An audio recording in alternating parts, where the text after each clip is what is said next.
públicas, elas têm uma visão definida, sabe por quê e como utilizar a tecnologia, conseguiram formar uma competência e uma boa formação para os professores, para os gestores e até para os alunos, conseguiram definir, escolher os recursos, ferramentas educacionais digitais que vão apoiar e conseguiram montar uma estrutura adequada. Não que você precise ser o máximo nisso tudo, precisa ter o melhor ou precisa ser o perfeito de tudo, mas que isso tem que estar equilibrado. Não adianta eu ter só infraestrutura sem ter a visão, ou você tem os recursos, ou você ter as competências. O mais importante é que isso, por isso a teoria chama-se foreign balance, é de ter isso equilibrado, ter o mesmo nível em tudo. Senão você vai investir muito, gastar muito de um lado ou do outro e não vai conseguir ter os resultados que se esperam. Aqui, como framework que a gente estruturou para apoiar essa adoção de tecnologia, a gente passa por um framework muito simples, que é como que a gente faz a parte desse marco conceitual, que é essa escola conectada, e ela distribuída em diferentes níveis. O que é isso num básico, uma escola mais simples, que usa a tecnologia de forma mais simples, uma intermediária, uma avançada, e assim por diante. E muito nessas práticas pedagógicas. E aí a gente fala um pouco de um ciclo para que a gente consiga trazer essa tecnologia de forma estruturada. A gente fazer um diagnóstico, entender como que as escolas estão no uso da tecnologia, construir, planejar em cima desse diagnóstico qual que é a melhor forma nessas 4 dimensões, como que eu construo minha visão, como que eu capacito meus professores e todos que vão utilizar, quais os recursos que eu preciso e qual a infraestrutura para esses recursos, e depois como que eu ponho isso para rodar. O CIEB em si, a gente tem ferramentas para essas diferentes dimensões, eu não vou passar aqui por elas, posso ir só passando os slides rapidamente. Então, como eu comentei aqui, a gente tem as 4 dimensões, eu não vou entrar a fundo, depois se vocês tiverem pergunta ou quiserem mais material, eu compartilho. A gente tem um material, esse material eu achei que é bem legal para vocês olharem, que são as práticas pedagógicas mediadas por tecnologia. Então, a gente fez nesse link aqui do YouTube, a gente fez uma playlist nossa, que é um vídeo para cada tipo de prática pedagógica. Ou seja, se eu quero só enriquecer minha aula com o uso de tecnologia, se eu quero trazer ela como um ensino híbrido, ou se eu vou partir para uma aprendizagem baseada em projetos, ou se eu vou fazer uma aula mão na massa, diferentes formas de se utilizar a tecnologia dentro de sala de aula, com um propósito, com uma prática pedagógica, transformando a prática pedagógica do professor e da sala de aula. E aí sim, e aí os vídeos vão falar como ela funciona, o que você precisa para fazer isso. Esses videozinhos são curtos, mas são bem interessantes. E aí a gente passa, como eu falei, a gente tem a ferramenta para ajudar a fazer o diagnóstico, para ajudar a entender como que essas redes dão, o que passa das escolas respondendo, tendo sua devolutiva e depois o análise disso. A gente tem uma ferramenta para ajudar a fazer um brainstorm em cima daquela devolutiva para gerar esse planejamento e depois detalhar isso em ações que vão ser feitas. E temos algumas ferramentas que ajudam nessa implementação, como quero mapear quais são as competências que meus professores têm. A gente tem uma ferramenta que ajuda o professor a responder um questionário e ter uma devolutiva de como ele está em relação às competências, que tipos de infraestrutura, como eu dimensiono minha infraestrutura, que tipo de recursos eu quero comprar, eu quero fazer aquisição, ou vão ser mais adequados para para aquele meu momento. Então, esse é um pouco do que a gente tem feito e tem trabalhado, que eu tenho trabalhado mais atualmente, que é como que a gente traz essa tecnologia de uma forma estruturada para dentro da escola, para dentro da sala de aula, para que ela possa ter resultado. Para que a gente consiga trazer essa aprendizagem, que a gente chama de aprendizagem do século XXI. O que quer dizer essa aprendizagem do século XXI, né? Para que a gente consiga oferecer para o estudante uma aprendizagem que seja centrada no estudante, onde ele seja o centro, ele consiga se sentir num espaço onde ele é protagonista também, onde ele não é só mais uma pessoa, mais um indivíduo ali, onde a gente tem competências como foco principal do aprendizado, não o conteúdo, que ela esteja disponível em qualquer lugar, a qualquer hora, qualquer equipamento, que ela seja imersiva, que ela traga um pouco do emocional também, que ela seja customizada e que a gente consiga potencializar e trazer um engajamento para essa aprendizagem, né? E aí a gente passa por além de trazer a tecnologia como apoio nesse processo de aprendizagem, a tecnologia como conteúdo mesmo, né? A própria BNCC fala um pouco disso na sua competência geral número 5, de ter as tecnologias digitais como ferramenta para apoiar os processos de aprendizagem, né? E isso se faz nos diferentes níveis. E aí a gente destaca a importância também de ter essa tecnologia não só como apoio, mas ela como um conteúdo, como referência, para que a gente sabe que existe um pouco de aprender a usar a tecnologia, aprender o que é a tecnologia, mas muito mais do que isso hoje, quando a gente fala das competências que a gente chamava há um tempo atrás de competências socioemocionais, que hoje já vem se falando muito das competências digitais, que fala onde a gente traz principalmente a cultura digital, que é letramento digital, cidadania digital, como utilizar essas tecnologias de formas adequadas, que isso também começa a cada dia mais ser importante e aparecer dentro das escolas, as escolas terem a necessidade de trazer isso para dentro do seu conteúdo, usar isso como conteúdo ou ensinar isso também dentro das escolas. E para aquelas escolas que querem ter um diferencial, o pensamento computacional. Então, trazer isso é uma outra ferramenta também. Depois, se vocês quiserem se aprofundar, a gente tem uma sugestão de um currículo de referência que traz conteúdos e sugestões desde o ensino infantil até o ensino final do ensino fundamental. Estamos finalizando agora o ensino médio, nessas diferentes áreas, seja cultura digital, a tecnologia pela tecnologia ou a tecnologia digital e o pensamento computacional. Tá? E aí um pouquinho da provocação que para a gente finalizar esse pedacinho, a gente começar um bate-papo mais dinâmico. E hoje, nesse momento desses tempos de pandemia, quais são as demandas e o que a gente tem visto, o que a gente tem feito aqui? A gente construiu um conjunto de estratégias de aprendizagem remota, a gente entendendo todas as demandas, todas as necessidades desse momento, onde a gente está falando de aprendizagem remota, não do ensino à distância, do EAD propriamente dito, porque a gente não tem aquela estrutura formal de avaliação e de aulas, de classe, mas a gente quer dar uma continuidade nesse aprendizado. E tem essa necessidade, a gente não sabe quanto tempo isso vai levar, se vão ser mais algumas semanas, se vai ser mais alguns meses, principalmente quando a gente fala da escola. Então, a gente começou a mapear quais são as possíveis estratégias que a gente pode utilizar para esse ensino remoto. E a gente construiu um material bem rico para apoiar essas diferentes estratégias, porque a gente sabe que cada escola, cada região do país, e muito dos alunos, cada grupo de alunos associados àquela escola, depende às vezes por nível social ou a própria disponibilidade dos recursos da escola e deles, a gente tem diferentes formas de interação. Então, isso pode partir desde transmissões ao vivo, seja pela internet, e aí para as redes públicas é um pouco mais fácil, né? Pela televisão ou via rádio, ou disponibilização de plataformas de ensino, conteúdos digitais, material impresso, ou videoaulas, ou disponibilização dessas videoaulas gravadas em redes sociais. A gente mapeou e construiu um material nesse site aqui. Posso até clicar aqui para a gente ver. Construiu todo esse material que que orienta o que é necessário para fazer cada uma dessas estratégias, pelo que eu tenho que passar, qual o conteúdo, quais são os principais pontos que eu preciso preocupar, qual tipo de infraestrutura eu preciso em termos de tecnologia, se eu quiser pensar em alguma dessas estratégias. Então, nesse momento de pandemia, o que a gente vê é como que a gente consegue apoiar as escolas para que elas tenham Então, esse é o material de cada uma delas, também tem as condições necessárias, qual que é as potencialidades e desafios de cada uma delas, e como eu faço para implementar.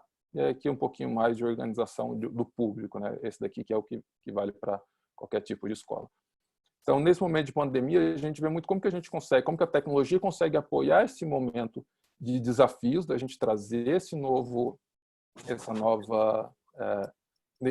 momento, esse novo desafio de convivência que a gente está vivendo, para permitir que a gente continue esses aprendizados de uma forma mais tranquila e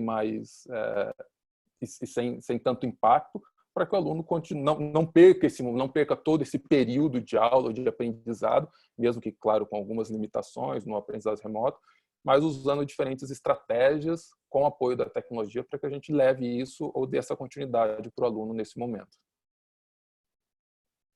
Acho que uma introdução breve bem rápida, um pouco da provocação que você fez foi essa, Andrei. Mas aí, se quiser que eu aprofunde mais algum Não, tema ou tiver alguma outra acho que é bem provocação. bacana.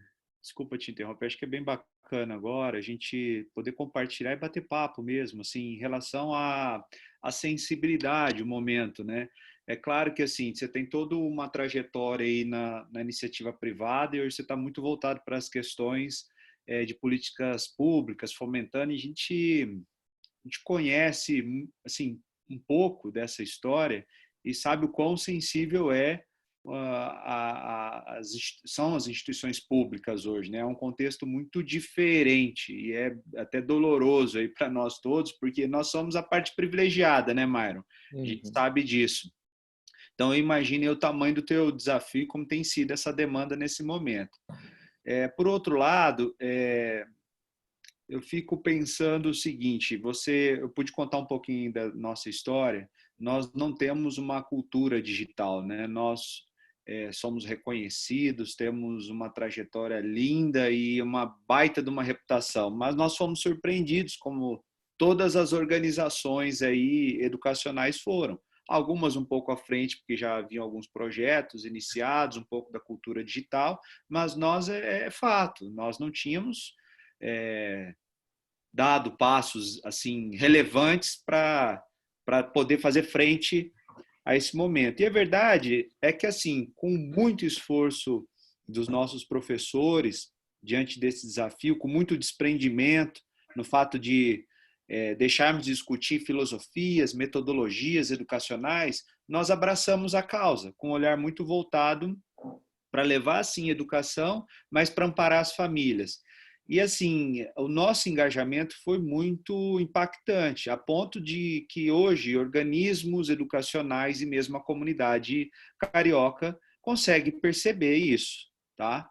Então, assim, enquanto muitas escolas imaginavam que esse período seria muito breve, e levaram um tempo para tomar as decisões, nós já iniciamos o processo, você está entendendo? Então, hoje, a impressão que eu tenho quando eu falo com outros players, outras escolas, enfim, em outras localidades, inclusive, é que nós estamos deixando de lado um pouco o contingenciamento e estamos mais voltados, assim, para a questão da evolução mesmo, sabe?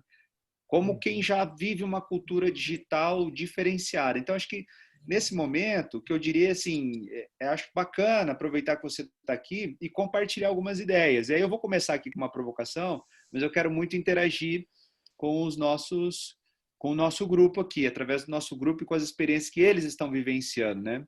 Eu queria entender como é que você está percebendo esse momento, e aí eu queria te contextualizar o seguinte: outro dia, em um call, em uma conferência, estavam lá algumas lideranças educacionais, entre elas, enfim, os players, né? Capitalizados, alguns com capital aberto, etc. e tal. E um deles, em uma fala delas, foi o Bruno, lá do Eleva.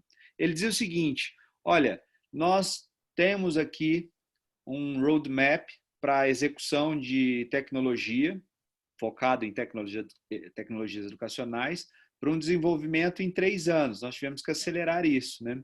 Então, assim, a minha curiosidade é como é que você ou como é que os organismos aí estão olhando para esse cenário, né? Como é que vai ser essa educação logo mais, né? Como é que vai ser esse profissional? Quais são as oportunidades e quais são os desafios? Porque eu entendo que um dos desafios é a formação de professores. Eu sei que eu coloquei vários itens para você, mas eu acho que aqui tem um enredo para a gente explorar e eu ficaria muito satisfeito se a gente conseguisse dar encaminhamento para essas questões, tá?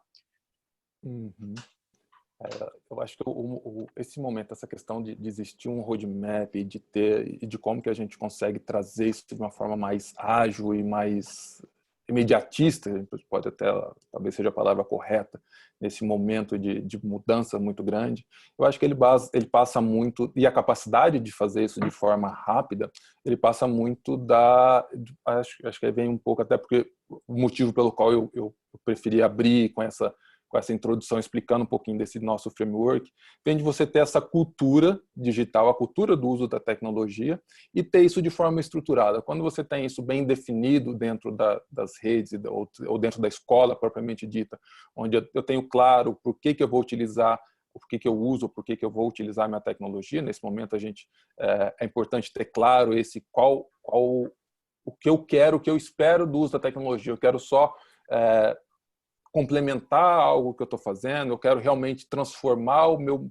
momento de ensino agora no ensino remoto, porque eu quero que as crianças realmente, meus alunos realmente aprendam e utilizem esse momento agora de aprendizado. Eu quero simplesmente complementar esse tempo ou segurar esse tempo até que as coisas se voltem.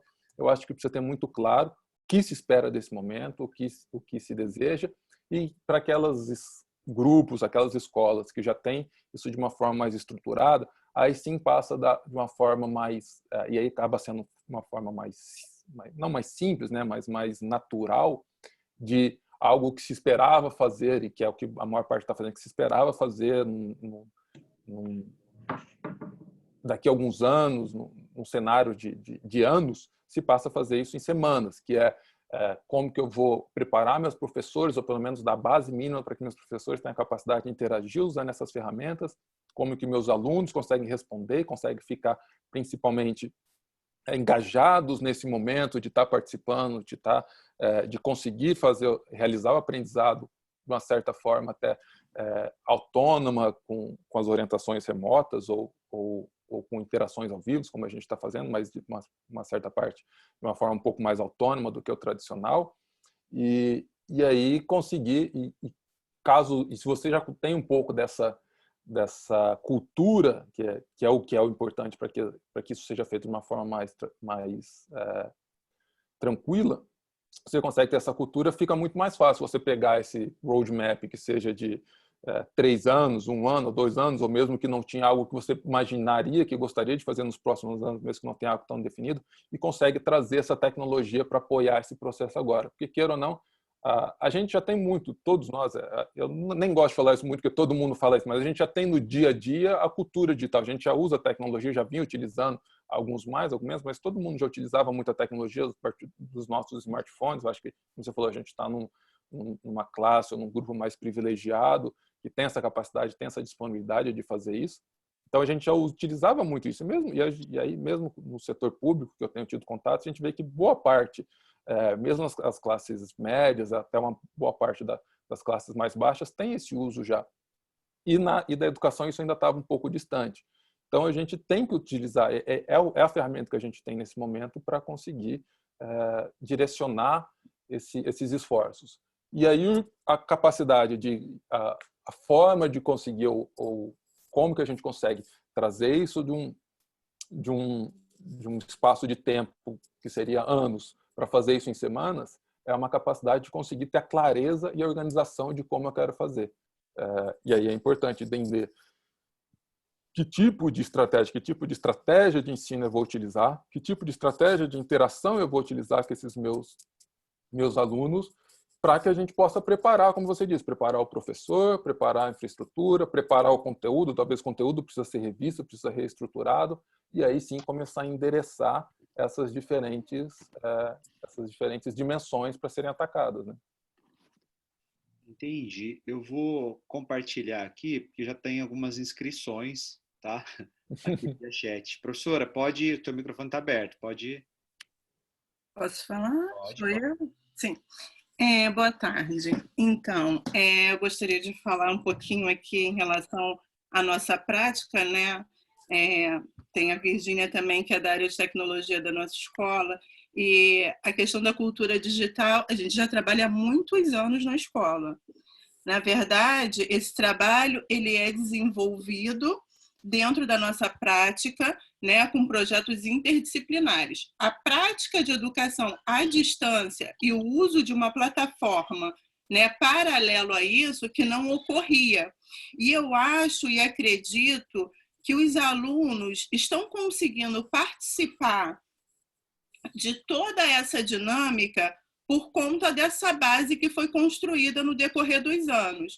Eu acredito que boa parte dos alunos, principalmente do 7º ano em diante, né, que lá no 6º ano é que eles começam a ter uma autonomia maior de uso, né, que é gradativa, do 7º ano em diante, eles já têm essa prática em relação ao letramento digital, a cultura digital muito bem estabelecida, mesmo não tendo esse movimento da escola, né, como você, Andrei, falou inicialmente, né, de uma prática da escola em relação ao uso das tecnologias, num contexto de 100% do que foi abordado, mas eu acredito que os nossos alunos, eles têm uma base a nível de uso como receptor, como produtor de tecnologia muito bom.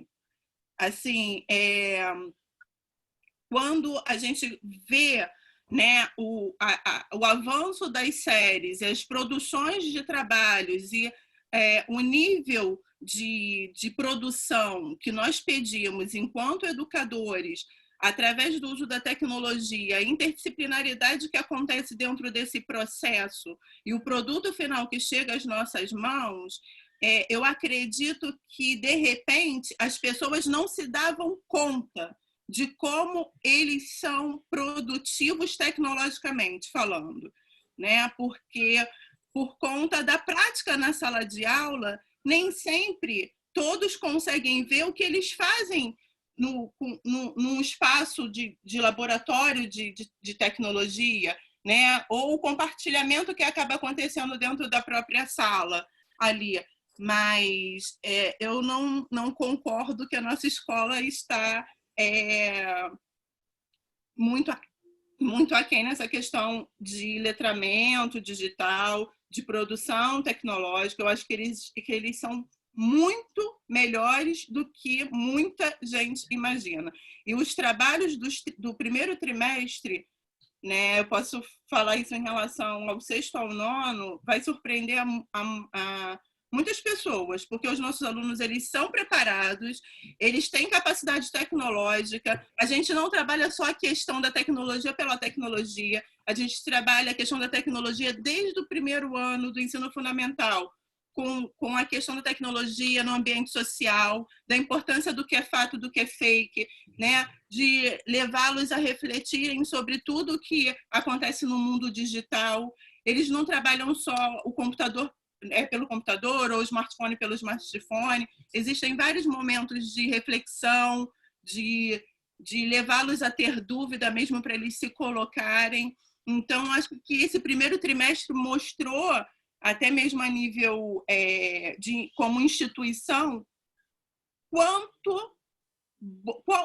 bons os nossos alunos são nessa área. Eu tenho certeza que vocês vão ter oportunidades de ver trabalhos e vocês vão dizer: nossa, não sabia que os alunos da escola estavam tão bons nesse departamento de tecnologia. Se a Virgínia não se... Acho que a Virgínia, como equipe de tecnologia, acha da mesma maneira que eu, porque quando vieram até as mudanças da BNCC, a questão da 5ª competência, quando nós sentamos juntas, né, para debatermos sobre esse tema, a gente olhava e falava: nossa, mas isso é a nossa prática de anos. Nossa, mas olha como nós estamos de acordo com o que está sendo solicitado. Gente, eu acho que a gente vai dar aula de BNCC. A gente falava assim, porque é uma prática nossa, do nosso cotidiano, né, das nossas vivências, a interação com as outras disciplinas, né, usar a tecnologia a favor das crianças, sempre ponderar para eles a questão do tempo do uso, sempre ponderar para eles, olha, a exposição das redes, né? Então, eu acho que agora que estamos vivendo esse momento em que eles precisam demonstrar o que eles sabem, as pessoas, num contexto geral, tanto as famílias quanto os professores, vão ver como eles estão preparados para esse momento. Então, essa era a minha colocação em relação à nossa prática. Eu queria só fazer um complemento, porque quando eu coloco a questão da cultura digital, até para o Myron ficar em sintonia conosco, né? Jamais com a perspectiva de desconstrução, muito pelo contrário, né? No entanto, que nós temos parceria com o próprio GEEK, isso já havia sido iniciado, o olhar da BNCC, a própria aproximação para que o Andrei estivesse presente na escola com a frente de inovação mostra como o tema é relevante, é intenso e hoje com uma perspectiva de diferencial. Quando eu falo da cultura, acho que tem algumas frentes. Tem, claro, trabalhos lindíssimos, a gente já percebe, as respostas já são muito claras, quando eu falo, inclusive, do reconhecimento da própria sociedade carioca e de outras instituições, isso está muito bem encaminhado. Agora, por outro lado, nós temos projetos que ficam lá sob algumas lideranças e temos um contexto maior, que é a escola toda, né, que está totalmente impactada, com professores de fato que não tinham esse olhar e que estão num sacrifício imenso e dando respostas muito impressionantes, respostas sensacionais. São, de fato, profissionais... Oi, professora. Eu acho que tudo isso se resume a uma palavra, né, que é equipe. Sim, Né? sim. Então, assim, eu acho que a importância desse contexto é a gente entender que, ou pelo menos refletir, que o fato de termos aí profissionais que são muito competentes, que fazem as frentes com tecnologia, que já atuam, não significa também que é o contexto da escola toda, muito pelo contrário, né? É claro que nós temos os diferenciais, é claro que a produção está sensacional, mas nós temos de fato um desafio aqui, que é fazer esse ajuste fino de entendimento que possa, inclusive, impactar um novo cenário para a organização, né? Então, o tema é basicamente discutir essa questão. Eu tenho a impressão de que, assim, quem nutre a expectativa de que nós voltaremos lá naquele cenário de 16 de março está no período de luto, né? Tenho encaminhado alguns artigos e alguns debates nesse sentido. Nós já estamos impactados. O ensino remoto não é um ensino à distância, é a nossa realidade. Agora, eu não entendo que seja definitivo. Eu entendo que é uma medida provisória emergencial, mas que trará para muitos oportunidades. E eu entendo que esse é o momento para a gente fazer essa discussão. Independente do momento do nosso retorno, eu tenho sentimento, não tenho indicadores precisos, acho que ninguém pode dar essa certeza, ninguém pode ter essa clareza, mas que nós não vamos ter, por exemplo, 100% dos nossos alunos voltando, né? Então, nós já teremos aí uma possibilidade de ensino híbrido. Eu já vejo um escalonamento a partir disso. Acabamos de receber a notícia de que na Nova Zelândia 1% voltou para as salas de aula. Quer dizer, qual é o impacto disso tudo que nós estamos vivendo, baseado nas nossas experiências, nisso tudo que a professora acabou de colocar, né? Que escola, qual é a discussão que nós estamos propondo nesse momento? E como é que nós vamos voltar? Voltar em que sentido? Como é que a escola vai se posicionar? Como é que os profissionais vão se ajustar diante disso, né? Esses são desafios que eu gostaria de poder compartilhar um pouco. Como é que você está olhando para isso? Eu acho que tem um ponto que foi trazido, que é a questão essa questão da cultura digital, de já ter essa cultura digital, apoia muito todos os processos, facilita muito, e é o que vocês têm visto, é o que vocês têm vivenciado. Eu acho que já é um dos pilares que já está estruturado, que vocês já têm, se vocês já vêm trabalhando nisso há muito ano, com certeza é um pilar que já vem, que já é muito forte, isso facilita todo o processo. E aí, nessa provocação para o pós-pandemia, eu acho que ainda existe, a gente tem que pensar muito, é um pouco o que você está falando agora no final, nessa etapa de transição. Como você disse, não vai ter, é quase impossível a gente pensar que as chaves vão virar e tudo vai voltar ao normal como era antes. Então, é necessário a gente pensar em como que a gente faz um primeiro período de transição, onde, como você falou, alguns ainda vão estar à vontade, vão se sentir à vontade para voltar para as escolas, para estar nas escolas, outros não vão querer, os pais não vão querer que as crianças voltem para a escola, vão preferir que elas fiquem em casa, e somente escolas particulares vão ter que ter a capacidade de atender esses pais, senão eles vão perder os alunos, propriamente dito, vocês acabam perdendo esses alunos, então tem que ter essa capacidade de resposta. Então, como que eu penso nesse ensino híbrido, como que eu utilizo a tecnologia como apoio para esse ensino híbrido, para que ela possa dar a mesma experiência, ou mesmo, não a mesma experiência, mas o mesmo conteúdo, ou a mesma informação que eu dou para os alunos que estão em sala de aula, eu consigo oferecer para aqueles alunos que vão estar em casa. E aí eu acho que tem dois desafios, dois grandes desafios aqui. Um é como que eu engajo esses alunos, para que mesmo os que estão em casa continuem estudando e continuem se dedicando, e aqueles que vieram não deixem de vir, não voltem para casa, e principalmente para os professores. Eu acho que os professores também vão sair desse momento com muito fragilizados, muito assustados ainda de como que eu volto a atuar, como que é a minha atuação, como vai ser minha atuação em sala de aula e principalmente como que a gente dá o apoio, como que a gente prepara eles para ser capaz de fazer essas duas interações, fazer a interação dentro da sala de aula e, além disso, conseguir oferecer e acompanhar esses alunos que estão em casa. Então, como que a gente consegue identificar quais são as habilidades que esses professores precisam ter e como que a gente ajuda a desenvolver.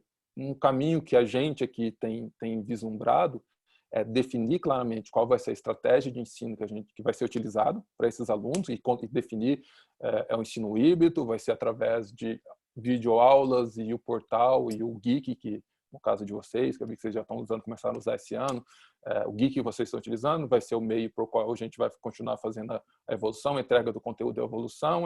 Além disso, a gente vai gravar algumas videoaulas para disponibilizar para esses alunos, para que eles tenham acompanhamento, definir muito bem essa estratégia, identificar quais são as habilidades e competências que esse professor precisa e ajudar nesse desenvolvimento dessas competências para esse professor, para que ele tenha essa capacidade, para que ele se sinta respaldado e não se sinta abandonado nesse processo e só imaginar que ele vai ter mais trabalho do que ele tinha antes.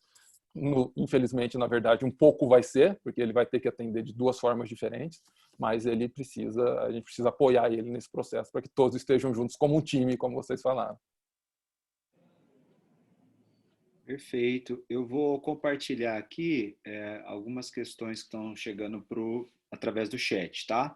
A Lorena fez a seguinte pergunta: e as políticas públicas, elas impactam o setor privado também? Impacta de uma forma geral. A BNCC, como um todo, ela impacta de uma forma geral o setor privado, né? Claro que as políticas de infraestrutura, de capacitação de professores, não. Mas quando a gente fala de BNCC, do ensino básico, do ensino médio, de mudanças das sugestões e estruturas que o Conselho Nacional de Educação traz, isso tudo impacta no ensino privado. E aí, na experiência que eu tive, tanto do privado quanto do público, eu acho que aí é importante sempre estar atento nessa troca de experiência. Eu acho que tem muita coisa do ensino público como essa BNCC, e que por mais que tenha toda a fragilidade, todas as dificuldades, que é importante entender essa questão de construir uma política, construir uma base e metodologias e se basear em metodologias. É importante que as escolas particulares também utilizem isso, e o ensino público está sempre aprendendo do que a escola particular já está fazendo, está se adiantando e está fazendo para trazer isso. Então, acho que é uma troca muito rica de experiências quando é possível que as pessoas consigam olhar os dois lados como trabalhando em conjunto, não como antagônicos, né? Entendi. A professora Cláudia pediu para falar, professora? Olá, gente. Myron, vou para além. Minha vida muda muito há 5 anos atrás, quando a tecnologia começa a fazer parte do meu dia a dia enquanto educadora e formadora de professoras pelo Brasil inteiro. Eu acho que quando a gente fala de introduzir tecnologia na escola, a gente não está falando só de produção, não. Produção é um dos olhares que a gente tem. É uma das reflexões que, de fato, a gente faz. Mas quando a gente está falando de transformação, e aí a pandemia veio e nos colocou nesse lugar, a gente vai lembrar da Lilian Bassist lá atrás, quando fala de ensino híbrido, de metodologia ativa, de papel do educador, de que papel é esse que a gente quer ocupar e de que escola é essa que a gente quer promover para o aluno. É isso aí. Enquanto a gente estiver preocupado com conteúdo, quais são as competências de fato que nós estamos desenvolvendo nos nossos alunos? O quão autônomo esse sujeito é para pegar as ferramentas que estão sendo disponibilizadas para ele e transformar. É lá a pirâmide de Bloom, é sair daquela base e ir lá para cima. Quão criativo a gente está permitindo que esse sujeito seja? Aí eu vou lembrar do Nelson Preto, que fala assim, o aluno brasileiro está imerso nas mídias sociais. Ele é grande conhecedor das mídias sociais, mas o quanto que ele utiliza dessa tecnologia para fazer parte desse universo transformador? E aí vem a reflexão, você olha para o Elvira Brandão, olha como é que a equipe está. Eu conversando com a Andresa, que é a gestora amor do Elvira, ela diz, Cláudia, para nós não mudou nada. A gente já vinha nessa vibe. Eu falo com o Paulo André do Arbus, o Arbus já estava na maior pegada. Então, assim, é a reflexão muito anterior. Que escola é essa que eu quero?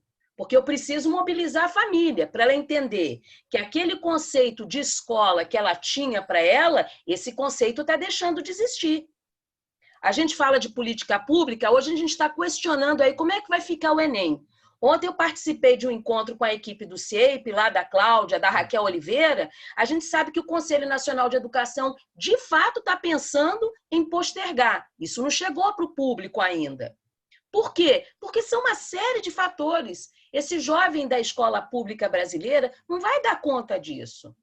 E a gente precisa dar esse retorno. Então, quando vocês falam de tecnologia, eu reflito muito sobre isso. O papel começa na reflexão de qual é a escola que eu quero? Que tipo de mobilização eu preciso fazer? Como é que eu formo professores? A gente sabe que a universidade brasileira não forma esse sujeito pensante, reflexivo, que coloca o aluno como centro, que traz problematização o tempo inteiro e que permite que ele construa. Olha só, a gente muda os verbos, gente. Construir.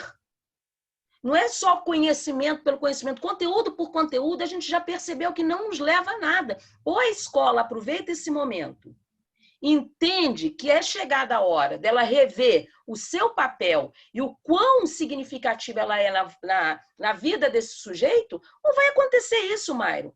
O cara vai virar e vai falar assim, é a mesma coisa. Então, entre ele assistir a aula lá e eu pagar 4 pau de mensalidade por mês, ele faz o negocinho dele, é o famoso homeschooling.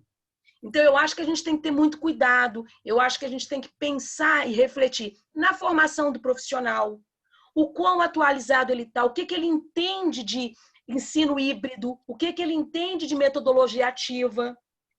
A gente precisa trabalhar com a família e orientar a família de que aquele conteúdo, aquele formato dos anos 70, 80, para essa geração não se aplica mais. Está sendo pedido de nós um outro olhar. E aí é problematizar. São frentes de trabalho, professores, equipes, refletindo para que a gente possa, nesse retorno, aproveitando desse momento em que toda vez que tem participação da família, a primeira pergunta que eles fazem é a seguinte, Myron, mas vem cá, ele está aprendendo mesmo? O conteúdo está sendo dado. É porque a reflexão não foi provocada antes, ele precisa ser provocado. Mas que conteúdo é esse que você espera? O que você de fato espera como aprendizagem para o seu filho? Entende, Mairo? Eu acho que é uma coisa que você tem que voltar e repensar. Que escola é essa que eu quero oferecer para esse sujeito? Eu vou muito por esse caminho, de refletir no que eu quero propor para o outro. Fazer, se apropriar das ferramentas é uma coisa. O que eu faço com essas ferramentas? E aí a gente fala de educação do século XXI. É provocação, é problematização, não tem para onde correr. E eu ficar sentada achando que gravar a aula e dar aula online eu estou transformando? Hello! Não estou, não. Estou fazendo o mesmo do mesmo. Só mudei a mídia. Desculpa, falei. Não, eu acho que isso vem muito do que a gente chama aqui, do que eu disse ali atrás, que eu venho falando um pouco da cultura e principalmente da construção da visão. Não é só a tecnologia pela tecnologia. É importante que você construa a visão do porquê que eu quero utilizar, como que essa tecnologia está integrada ou imersa no meu currículo, no meu dia a dia, e como que eu quero que ela chegue lá na ponta. Uma vez que você conseguiu construir isso, e tem isso muito bem definido, vou usar práticas pedagógicas por meio de tecnologia, que práticas pedagógicas, como que ela é, que tipo de eu vou fazer ensino híbrido, vou fazer que tipo de ensino híbrido eu vou fazer, como ele vai funcionar. E você tem toda essa base para compartilhar e para comunicar e para suportar, inclusive para mostrar a diferença, como você disse, do que é possível fazer em casa, do que simplesmente assistir um vídeo no YouTube, responder umas perguntas que estão disponíveis ali num outro site, é diferente de ter isso estruturado, de ter isso planejado e de forma pensada, de forma com penso, com conteúdo e com a entrega com qualidade para o aluno. E eu acho que isso é um dos principais pontos, e que eu acho que, aparentemente, vocês têm feito isso de uma forma bem estruturada, mas que eu vejo muitas escolas particulares não fazendo, não olhando muito para esse planejamento, para essa construção da visão. Muitas delas passam direto para o uso da tecnologia pelo uso, porque ela é legal, porque ela vai me trazer vou conseguir ter uma captação melhor de alunos, e não pensa na visão, nas estratégias, em como que eu vou utilizar. Mas eu acho que isso é importante, isso é indispensável de ter nesse momento. E tem uma perguntinha muito simples, né, Marlon, que eu faço sempre para a equipe de inglês, que é a equipe que eu coordeno. Qual é a tua intencionalidade pedagógica? Qual é a tua intenção ao trazer essa atividade, cara? O que você espera que o cara do outro lado da tela seja capaz de produzir para você? Que resposta você quer que ele seja capaz de te trazer? E isso é lá atrás. Quem fez pedagogia, quem estudou letras, as licenciaturas, lembra? Intencionalidade pedagógica. Isso tem que estar muito claro. E a tecnologia, eu acho que uma das coisas mais bacanas que eu aprendi lendo a Lilian, fazendo os cursos lá no Singularidades e me envolvendo nisso é qual é a minha intenção? O que eu quero que esse sujeito dê conta?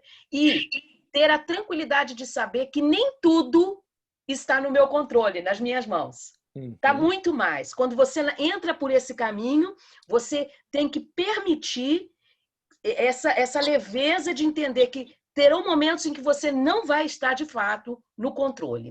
Já leu aí, viu, Myron? É isso, eu que agradeço. E eu vi uma pergunta aqui que eu acho que até complemento, vou até pegar o gancho para complementar aqui no chat, que é como avaliar nesse formato. Eu acho que é uma pergunta que muitos fazem e que eu acho que ela passa muito desse planejamento também. E eu acho que passa muito dessa definição de qual é a minha visão e como que eu quero que isso aconteça. Porque a gente pode imaginar, existem várias ferramentas. Eu poderia ser mais simplista e falar, existem várias ferramentas que fazem avaliação, que fazem perguntas, o próprio Geek, vários questionários, mas sempre tem aquela questão, né? Até quando o quanto a gente tem a capacidade, o quanto a gente deve simplesmente colocar uma ferramenta e acreditar que tudo que está ali, todas as informações que estão ali são verdadeiras e a gente deve confiar nela 100%, ou quanto a gente deve construir todo um ecossistema e repensar esse momento de forma diferente. Existe sempre o questionamento do quanto o aluno vai tentar, o usuário, o aluno lá na ponta, vai tentar enganar as avaliações nesse momento onde ele está em casa, onde ele não está sendo monitorado. E isso é real, a gente sabe que o aluno tenta, todo mundo tenta, a gente às vezes faz, todo mundo às vezes faz isso porque é mais fácil, é mais cômodo, a gente tenta fazer isso. E nesse momento é importante a gente pensar em outras estratégias de avaliação também, que não seja só aquelas questões simples de respostas objetivas ou de texto simples, mas pensar até por um engajamento no aluno lá na ponta como protagonismo, como produtor de conteúdo, uma vez que ele precisa produzir mais conteúdos, que ele precisa ter uma atitude mais ativa de não só aprender e responder, mas sim de começar a produzir e construir conhecimento, você tem uma capacidade muito melhor ou mais afinada de conseguir medir ou avaliar o quanto ele está conseguindo produzir mais conteúdo, produzir conhecimento propriamente dito, ou responder com novos conhecimentos nesse momento de distanciamento. É claro, isso não é simples, não é fácil a gente mudar de uma forma de avaliação que é simplesmente por questões, por provas, para uma prova de avaliação que seja por acompanhar e verificar a produção e o desenvolvimento desse aluno. Isso passa por um desafio muito grande. Mas existem formatos, existem já até ferramentas e tecnologias que ajudam nisso, que ajudam a ter o aluno, que trazem mais esse aluno mais como produtor de conteúdo, coloca ele mais como produtor do que simplesmente como consumidor de conteúdo, e traz e isso pode ajudar muito na avaliação, nesses processos de avaliação desse formato. Então, acho que tu tem que passar por esse planejamento, principalmente a avaliação também, ela tem que estar incluída, a gente não pode esquecer dela nesse momento do planejamento, mas que é possível fazer de formas diferentes para que a gente tenha, ou que a gente mitigue problemas, mitigue possíveis falhas durante esse momento que a gente de distanciamento, o diferenciado que a gente está vivendo agora.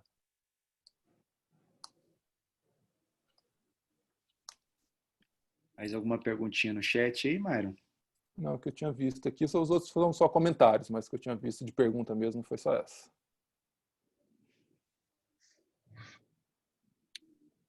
Myron, das escolas aí que vocês têm dado todo o suporte, fomentado, você tem um case de sucesso para o sistema público? Como é que é? Olha, de case de sucesso, a gente tem acompanhado mais as redes propriamente dita. A gente tem dois cases de sucesso, dois cases bem interessantes, que são bem diferentes, tá? Que eu vou comentar um pouco.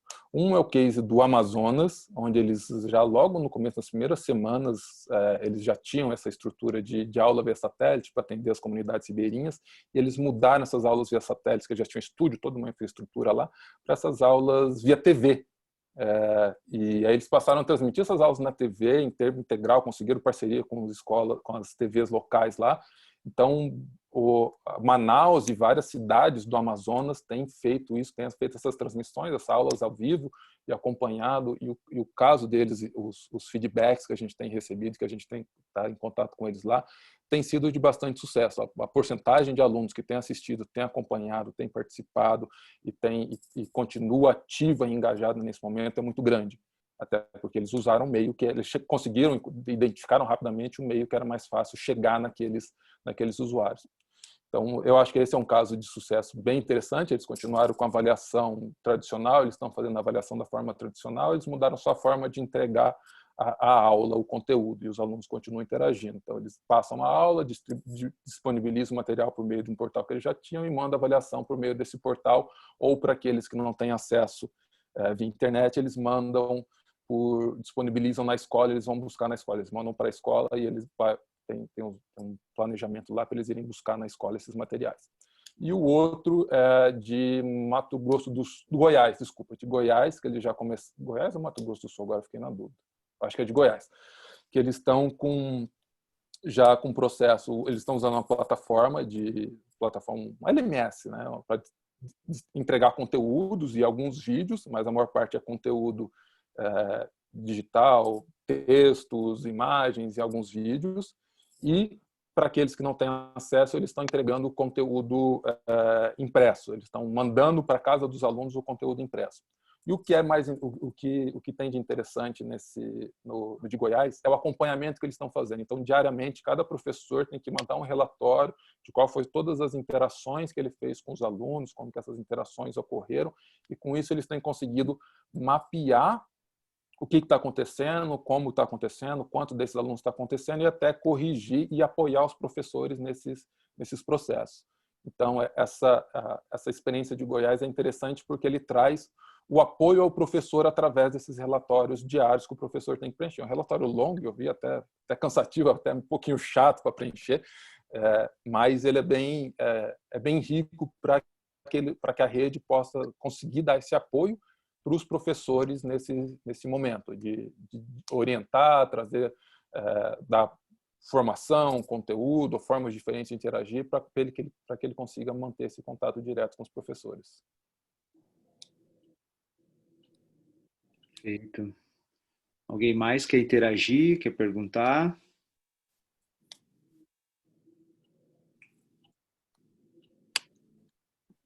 Um comentário lá no chat, Myron, da Lorena.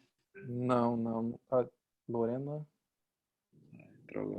Particularmente, tenho percebido maior concentração dos alunos nos cumprimentos das tarefas, desconfio em alguns casos das participações dos pais, tenho recebido alguns textos, um pouco além da minha expectativa, falando um pouco do contexto da avaliação, né? Conta a minha experiência anterior. Aí você estava colocando a questão da avaliação, né? Nós temos alguns casos, né? Algumas iniciativas, organizações que já estão super bem estruturadas, que já mudaram e já estão colhendo aí, né?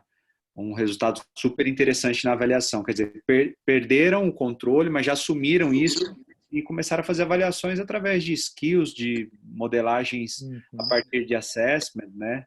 Então, assim, ao invés de ter aquele conteúdo onde eu compartilho com o aluno e no final de 3, 4 semanas eu avalio, eu já faço uma avaliação anteriormente para entender como é que está o contexto daquilo que nós vamos trabalhar, né? Entendo o nível dele e trabalho sobre vários aspectos. Então, ficou mais sistêmico, né, essa avaliação. Eu penso que a gente tem uma oportunidade bastante interessante nesse momento. A gente já tem feito algumas discussões, estamos trazendo também especialistas para alimentar um pouco, oxigenar e poder já fazer algumas experiências nesse período. Andrei, é importante fazer esse diagnóstico, fazer esse mapeamento inicial para depois ter o acompanhamento mais próximo e mais tranquilo, né, das avaliações e da evolução. Ô, Andrei e Mairo, a Lorena colocou uma questão muito interessante, assim, que é a grande discrepância que existe entre o EAD e o presencial e os sustos que os professores acabam tomando, né, durante essa jornada. A gente participou, eu, alguns anos atrás, sei lá, 10 anos atrás, da implementação do EAD mesmo, de ensino superior, de um grupo muito forte. E no Mato Grosso ele se expandiu muito rápido, então a gente tinha cidades muito simples e muito pequenas, e aí depois o MEC ainda fez um leilão de um grande player que expandiu, acho que vocês lembram a propaganda na TV, que era o primeiro, eu não me lembro o nome deles agora, mas tomaram todos os polos deles e distribuíram, entre aspas, e a gente ficou com algumas comunidades muito, muito remotas.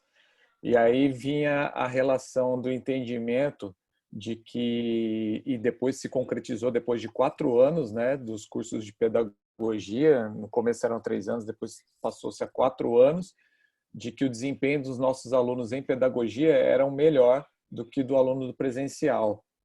E aí, ainda assim, você falando, eu sinto que alguns pais ajudam, ou mesmo que esses alunos lá de trás de pedagogia colavam ou não, com todas as ferramentas que a gente tinha, muitos alunos, na verdade eram mulheres, alunas passaram em concursos públicos, estaduais e de prefeitura, para serem professoras através do EAD, logo lá no início. Então, a questão dessa imersão digital faz com que também o aluno, é lógico que para a gente é muito novo, né? Falar a nível de escola, em nível de escola, mas que essa imersão ajuda demais, sim, quando a pessoa começa a levar a sério, a melhorar o desempenho. E esses números são em todas as áreas, tá? Pós-graduação, principalmente, os alunos de pós, os TCCs, todos foram melhores do que os presenciais, tá? Durante um bom tempo. Eu acho que isso só traz que o ensino remoto ou à distância, e quando ele é bem planejado e bem estruturado, ele tem resultados, ele pode ter resultados até iguais ou até melhores do que o ensino presencial. É uma questão de planejamento e clareza de como isso vai ser aplicado. Eu acho que ele tem a capacidade dele é muito grande, né? Mas tem uma questão aí que eu acho bacana para botar um pouco de calor aí no nosso bate-papo, né? Nós somos oriundos aí de estruturas muito processuais, né? Os projetos que nós atuamos sempre foram muito voltados para a questão do planejamento, teste de hipótese, métodos ágeis. Veja bem, você iniciou o teu bate-papo compartilhando um material riquíssimo, super bem estruturado, super processual. E aí quando você olha para uma realidade como a nossa, né? Embora a professora tenha colocado lá a questão que nós evoluímos e já temos um trabalho forte, realmente, mas quando o processo entra numa característica, num caráter tão emergencial, é muito impactante. E isso que o Ricardo está falando, só para complementar aí o raciocínio, é impressionante porque, assim, a indivíduos, alunos, né? Aí você vê como o ensino é personalizado. Cada um absorve de uma forma e dá uma resposta, né?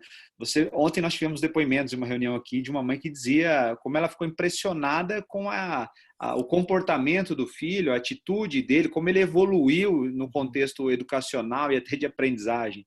E aí eu mesmo quero dar um depoimento que é o meu, né? Os meus filhos, assim, tem um casal de gêmeos, o Lorenzo e a Sofia. O Lorenzo é bem solto, bem descolado, a Sol já é mais universo artístico, ela é mais na dela e tal. Quando o tema é arte, ela resolve a vida e vai à frente. Quando são os outros temas, ela dá uma segurada. É impressionante, assim, como a autonomia dela, como ela se desenvolveu a partir dessas relações. É impressionante. Eu penso que a gente tem um material muito rico na mão, nós precisamos observar, precisamos trazer essas boas práticas, mas a gente tem uma oportunidade imensa de sairmos muito fortes com um desenho muito interessante, né? assim, claro, associando a questão de planejamento, desse olhar agora, essa discussão, nós precisamos ficar frente a frente, sim, e, sabe, colocar o tema na mesa, num debate franco e direto, porque eu não acredito que a gente vai voltar a ser como nós éramos, não. É claro que existem organizações que já nascem com DNA apontando para a tecnologia, né? No nosso caso, é um olhar de repensar aí portfólio e produto, serviço mesmo. Parece que o Myron caiu.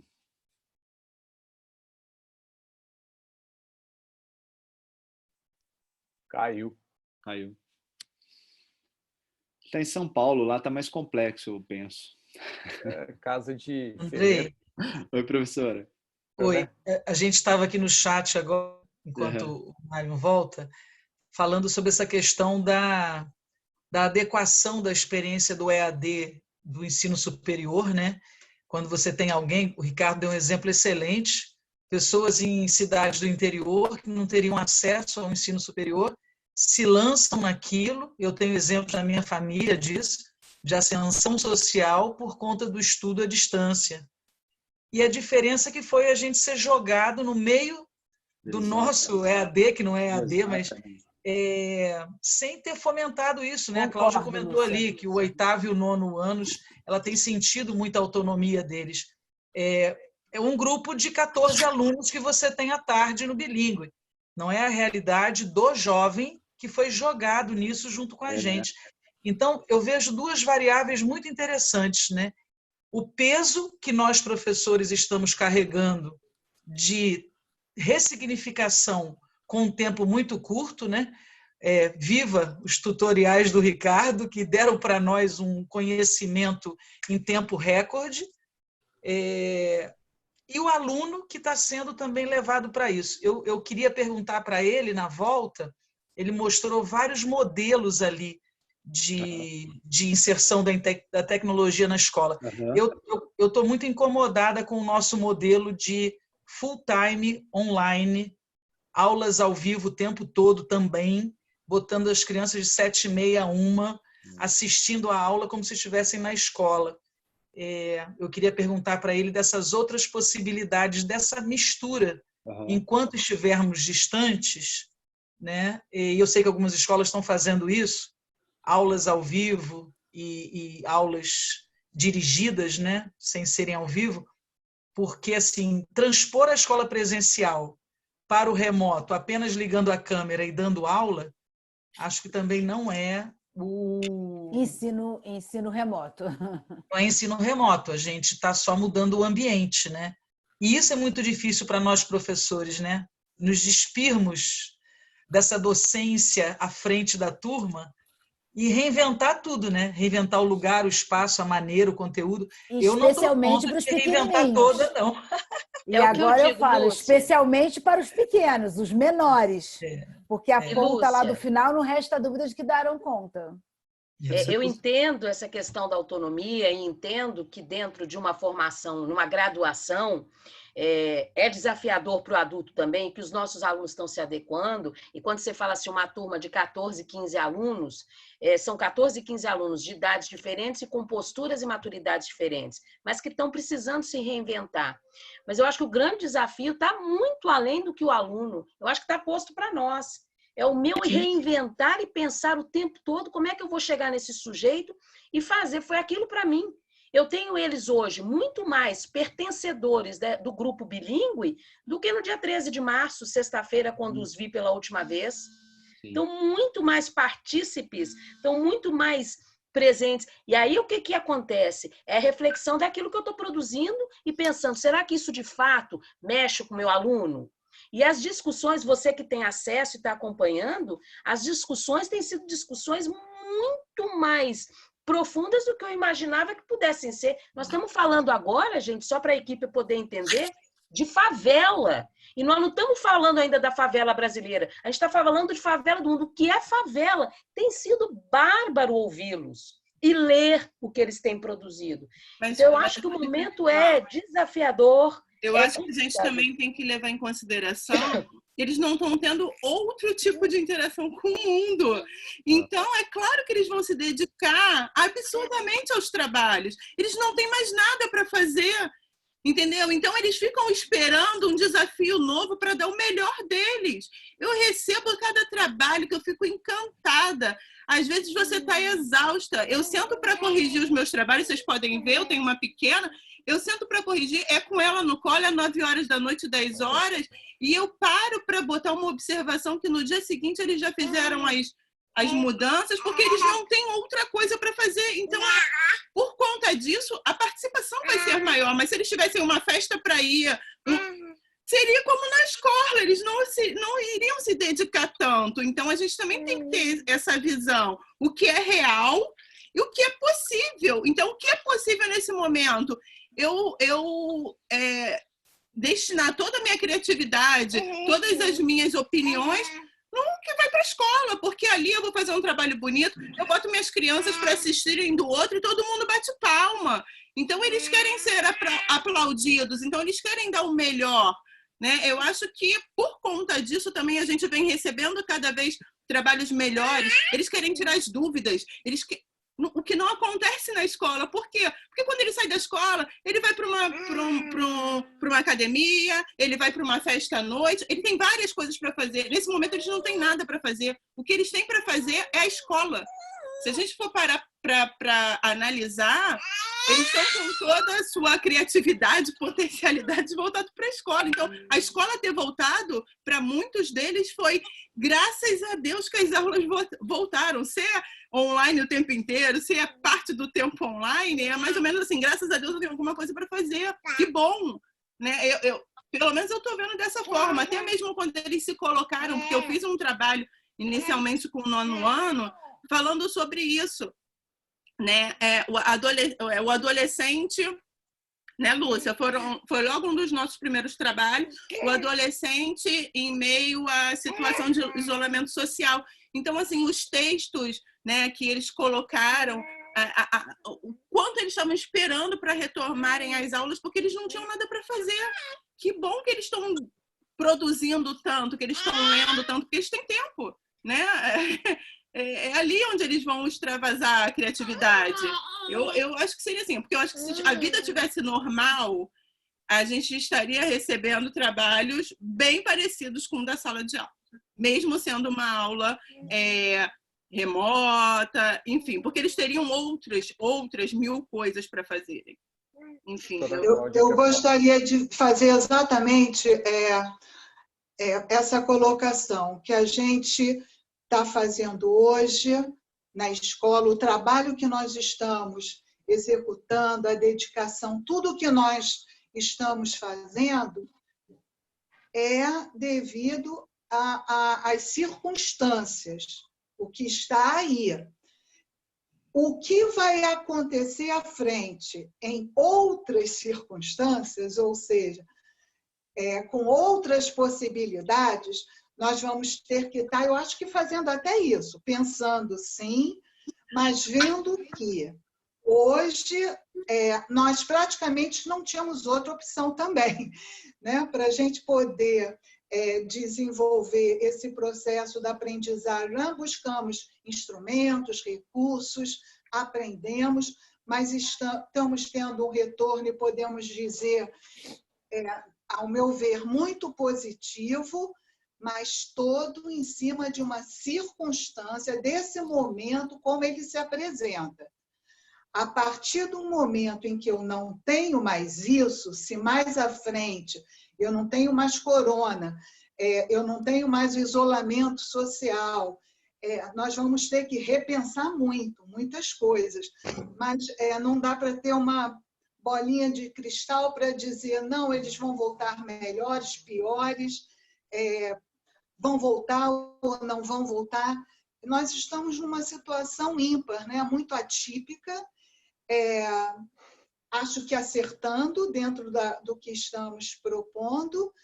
Agora, todo o resultado é frente a tudo isso que nós estamos aí, todo o processo de economia, política e saúde, né? momento muito... Então, eu acho que é pensar assim, mas vamos ver, né? É um dia de cada vez ainda. Eu queria fazer uma colocação, assim, me preocupa, assim, a Michele falou com clareza, se eu estivesse em sala de aula passando a tarefa não seria tão boa como está sendo agora, porque eles não têm nada o que fazer. Mas eu acho que para o bem ou para o mal, a gente está mudando um pouco a dinâmica deles em casa. Então, a gente também tem que ter um pouco de esperança. E eu estou me lembrando de ontem da Flávia falando, eu tenho esperança de que a gente tenha, de alguma maneira, mobilizado esse jovem para utilizar as ferramentas digitais de uma forma mais adequada. Eu acho que a gente construiu isso, de certo modo. Por outro lado, eu identifico também um grupo de alunos que ficou extremamente sensível e pouquíssimo mobilizado para essas ferramentas. Ou não está preparado, não sei. Mas a gente também identifica um jovem que não está conseguindo dar conta disso. Está se sentindo pressionado demais, está se sentindo cobrado demais, está se sentindo vigiado e monitorado com muitas tarefas, porque ele acha que ele só tem isso para fazer, não tem nada melhor para fazer. Então, na verdade, o desafio é trabalhar esse jovem para dizer, tem outras ferramentas, eu posso fazer um trabalho melhor, e eu acho que eles aprenderam a fazer um trabalho melhor, né? Mas como a gente vai receber esse jovem é uma incógnita mesmo. Como eles virão para as nossas mãos, com que sentimentos. Eu acho que a gente tem que pensar muito nos sentimentos que a gente está desenvolvendo a partir desse isolamento. Porque muito do que a gente vai produzir ou não vai estar completamente atrelado a esse sentimento que estamos vendo agora. E Sara, eu complemento que junto com essa mudança emocional que impacta todo mundo, né? É difícil voltar igual. A gente tinha uma escola que até 13 de março proibia até o celular, né, na escola. É verdade. Quando o Andrei fala de cultura digital, eu entendo o que a Michele trouxe, realmente eles são muito capazes, mas nós tínhamos zero de estímulo no sentido institucional para a escola. Nós tínhamos projetos muito pontuais em algumas áreas, em alguns momentos. E a gente volta agora... E é difícil botar isso na caixinha de novo, né? Não tem como voltar. Nunca mais. Dia, quem sabe... Não podemos, né, Lúcia? Não podemos. Não é, Virgínia? A gente não cabe mais na caixinha. Com o que vocês desejam. Pelo amor de Deus.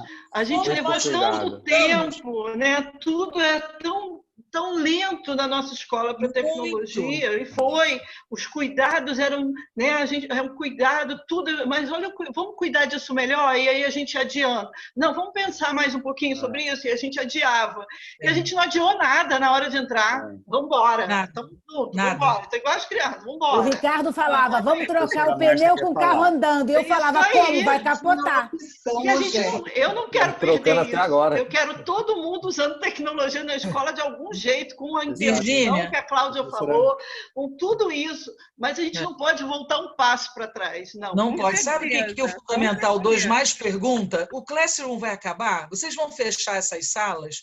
Eles estão morrendo de medo de perder isso, porque é magnífico. Eles têm uma ferramenta em que o professor está acessível para conhecer junto com eles. Eles não precisa esperar a semana que vem.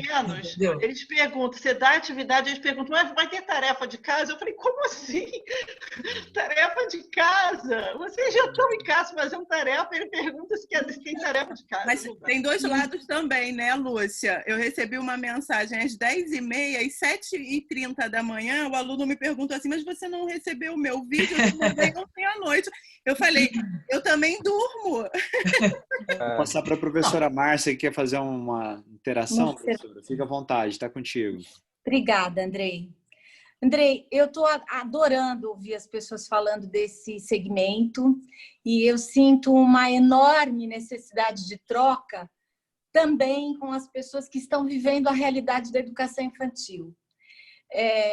Eu penso que esse fenômeno que nós estamos vivendo também tem uma contribuição imensa do ponto de vista da qualidade relacional das famílias, pensando nas crianças menores. E isso também é uma porta, é uma estrada de duas vias, porque a gente pode imaginar que essas crianças passavam um tempo imenso na escola, e eu acompanho outros grupos da área psico, da área de paternagem, onde as pessoas estão pirando com seus filhos, porque não conseguem lidar com a demanda emocional, afetiva.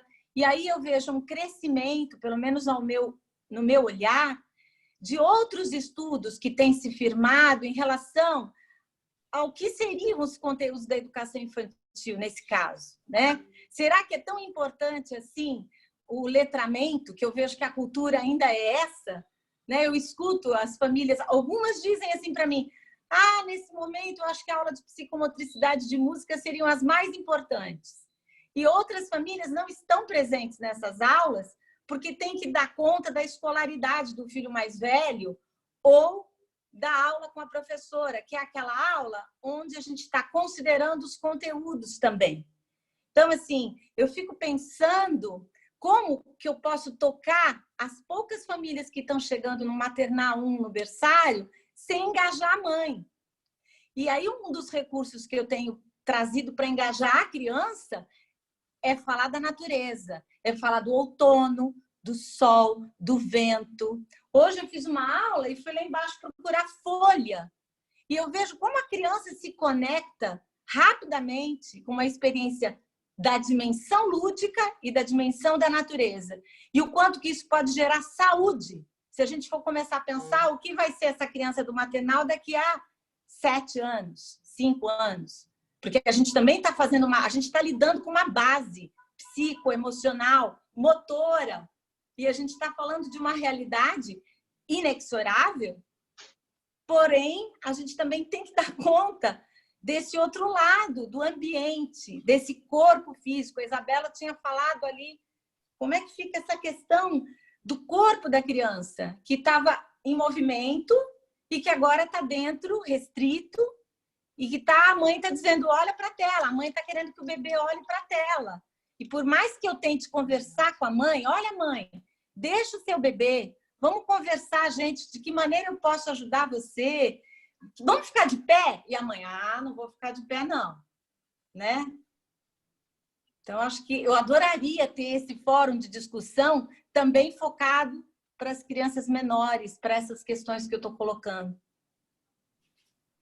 Márcia, aqui a professora Isabela falando, você tocou na minha questão dessa parte fisiológica, né? Porque, para mim, que não fui treinada a estar diariamente lidando com essa tecnologia e esse boom que me veio de um dia para o outro, me causa uma séria preocupação, porque essa nova geração já nasceu com iPhone, com iPad, todo mundo sabe disso. Mas e a gente? Como é que o nosso organismo está lidando com tudo isso? Eu sei que isso é uma pergunta da área de saúde, mas é uma questão que vem me preocupando bastante, porque isso causa problemas de pele, isso causa problemas de vista, isso causa enxaqueca, problemas de postura, entendeu? Eu acho que o meu pescoço nunca mais volta para o lugar, Isabela. Desculpa, Val, eu não ouvi. Desculpa, eu falei junto com você. Eu acho que o meu pescoço nunca mais vai voltar para o lugar. Não, e essas crianças agora que já nasceram com isso, né? Elas estão recebendo muitos estímulos. Eu sei que elas já vão ser treinadas, já vão nascer com isso, então vai ser diferente a recepção delas para esses novos conteúdos, acessos digitais, plataformas, enfim. Mas e para a gente que do dia 16 de março para cá, a gente hoje com essa pandemia, se não fosse a internet, a gente não poderia fazer compras no mercado, de certa forma. A gente usa a internet para tudo, para trabalhar, para fazer compras, para pagar contas, para tudo.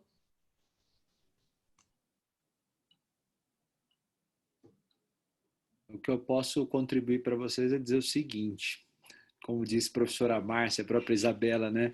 Essa dor não é somente a nossa. Os grandes grupos educacionais, aí, os players que a gente tem acompanhado, o número de evasão que eles estão sofrendo é uma coisa assim horrorosa, estão super impactados, porque realmente não existe o melhor dos mundos para essa fase, né? O que nós podemos, de fato, focar nesse acolhimento. A gente fala todo instante, né, dessa relação que nós, de fato, conseguimos evoluir muito nesse sentido. Muitas famílias estão paradas, mas a gente não tem uma modelagem, né? Porque, aliás, para tudo, a gente está acabando de discutir aqui. Se nós, de fato, tivéssemos que projetar esse momento de virada para uma questão mais focada no digital, quanto tempo nós levaríamos, né? Isso está muito claro, né? Eu faço sempre essa discussão dizendo, olha, nós abrimos mão de discutir filosofias e metodologias. Se nós tivéssemos que discutir tudo isso, será que nós teríamos esse nível de maturidade de discussão que nós temos hoje, né? E aí a professora Michele, quando traz lá assim, a qualidade do trabalho, porque eles não têm mais o que fazer, enfim. Mas eu tenho um pouco desse pensamento que a Lúcia acabou dividindo. Na verdade, nós é que entramos na vida deles. Embora vocês sejam muito interagem muito com a moçada e são super descolados, a linguagem deles não é mais a nossa. Então, quando você traz essa realidade do dispositivo móvel e você permite, você está num ambiente extremamente confortável para eles, é o habitat natural deles. Então, de certa forma, isso impactou positivamente também essa relação. Porque essa molecada aí tem uma moçada que, de fato, quer ficar sem fazer nada. Entendeu? Quando você traz ele para esse mundo aqui, opa! Andrei, fazer nada não. Eles fazem muita coisa. Aqui, eu sou 2 adolescentes aqui em casa, elas fazem um monte de coisa no telefone o tempo inteiro. Uma bolhazinha ali, né? Exatamente. Então, eles fazem muita coisa. Né? Eles criam vídeos, fazem milhões de coisas, passam uma coisa para outro. Então, mas essa que é a pergunta. No telefone. Mas essa que é a pergunta. É que isso não era valorizado. Eu acho que é uma questão de valorização. Mas não é só valorização, não. É uma questão de cultura mesmo. Eles já faziam isso. Se eu não admito na escola o uso do telefone, é aquela história, quando o menino chega ali e fala, ó, você não pode brincar não, só no intervalo, hein? Opa! Exatamente, Andrei. A gente suspendia os moleques, a gente mandava para casa suspenso. Ô, Lúcia, eu pensei tanto em você, eu falei, eu quero ver a Lúcia agora. Por mais que a maioria não achasse que deveria ser assim, mas era uma regra. Eu vi o celular. Você se veste no manto da escola. Não, a escola é assim, ponto. O adolescente era suspenso. Exatamente. É uma regra. Agora eu quero ver. Não, gente. Então, isso é tão impactante na nossa mudança de comportamento que nós temos lá no comitê alguns conflitos, né, professora Val, professora Lúcia, professora Sara. Por exemplo, o uso do nosso dispositivo móvel. Eu não posso disponibilizar meu número para ninguém, porque isso é invasão de privacidade. Gente, isso não existe mais. Nós respeitamos, está tudo certo, está tudo combinado. Mas a gente já percebe que isso aí já foi. Não existe mais. Eu penso que esse ser humano, gente, não vai mais ser igual. E se a gente está sentindo mais coisas, a gente tem que catalogar melhor o que a gente sente. E a partir dessa autoempatia é que a gente vai conseguir estabelecer empatia com os outros e uma empatia sistêmica com o que está acontecendo no mundo. Esse adolescente não está mais no mesmo mundo que ele estava. Essa família, esse pai, essa mãe, esse professor, esse médico, estão num outro mundo que está em pleno movimento, em ebulição. Certamente, todas essas reflexões que a gente tem já clichês não cabem mais. A gente vai ter que recolher esse sentimento, essa angústia, essa agonia, olhar para ela, fazer contato com ela, velar, acolher, para depois se disponibilizar para o serzinho que está do lado da Michele. É filho dela, é um bebê. Eu sou solidária à primeira infância. E para quem já tem esse estudo e essa busca e essa percepção do que a ciência está descobrindo em relação a como as crianças funcionam, como é que as linguagens artísticas entram, o que você mexe dentro da criança para você fazer com que esse ser seja muito mais produtivo. Quer dizer, eu acho que esse entrave que a gente tinha de estabelecer as mudanças e que a gente demoraria talvez anos, a gente foi na marra colocado nessa questão e a gente vai ter que pedalar mesmo, juntos. Porque eu adoro quando eu escuto vocês falando do lado daí, sabe? Como está o adolescente, como é que a gente pensa. Mas eu gostaria muito também de poder falar e ouvir o que está acontecendo com aquela criança de 3 anos que eu vejo aqui do lado da mãe. Né? Porque o que está acontecendo com aquela mãe que fica chamando o bebê toda hora para ver o vídeo e não é natural. E eu tento dizer, ok, vamos desviar. É 1, 2. A criança quer colocar coisa dentro do saco. Eu quero fazer daquilo um brincar produtivo. Mas a mãe acha que ela tem que colocar o showzinho. A aula de música é o show. Não é o show. Eu não tenho essa mágica de fazer uma criança de 2 anos ficar olhando para mim. Ou então a mãe que chama babá, a criança que chama babá o tempo inteiro. Eu pergunto para a criança, falo, que cor é o passarinho? E a babá do lado, que nem a mãe diz, fala, responde, diz a ela. Mas olha a complexidade do contexto, é o ecossistema, né? Porque quando você está assistindo essa criança na escola, no ambiente, nas estruturas, você tem uma outra relação. Quando ele está em casa, muitas vezes é o comportamento da família, daquele responsável. Então, nós, em alguns momentos, por exemplo, com famílias com crianças desse nível, nós abrimos ali o call e aí a criança estava assistindo, sei lá, o Teletubby, os programas infantis, e nós tínhamos que concorrer com essa relação. Exatamente.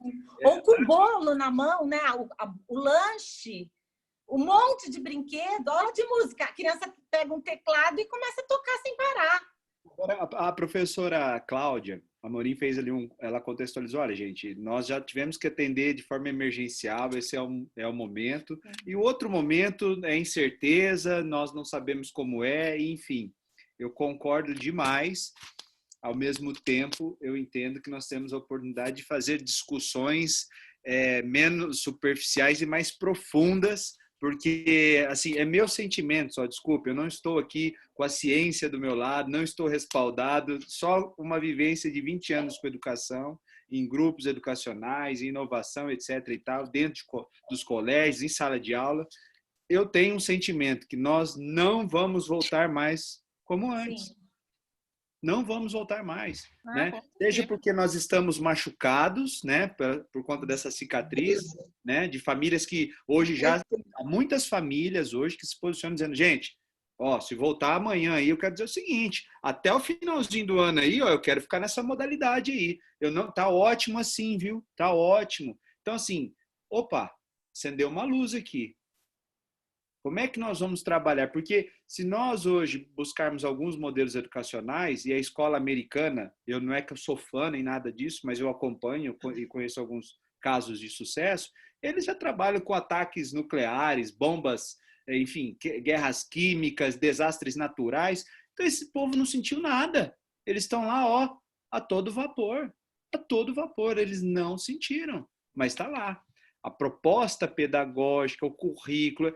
Eles têm lá toque de recolher, né? Eles têm a possibilidade de 3 vezes por semana ficar em casa e já atuar com os seus dispositivos móveis. Eles desenvolvem projetos de cada um em seu dispositivo. Eles dão feedback para suas famílias dos trabalhos que estão sendo desenvolvidos. Então, este é o momento de nós propormos o debate e também a evolução disso tudo, né? Porque senão daqui a pouco a gente volta e põe nos trilhos e seguimos novamente. Exatamente. Entendo que é uma oportunidade.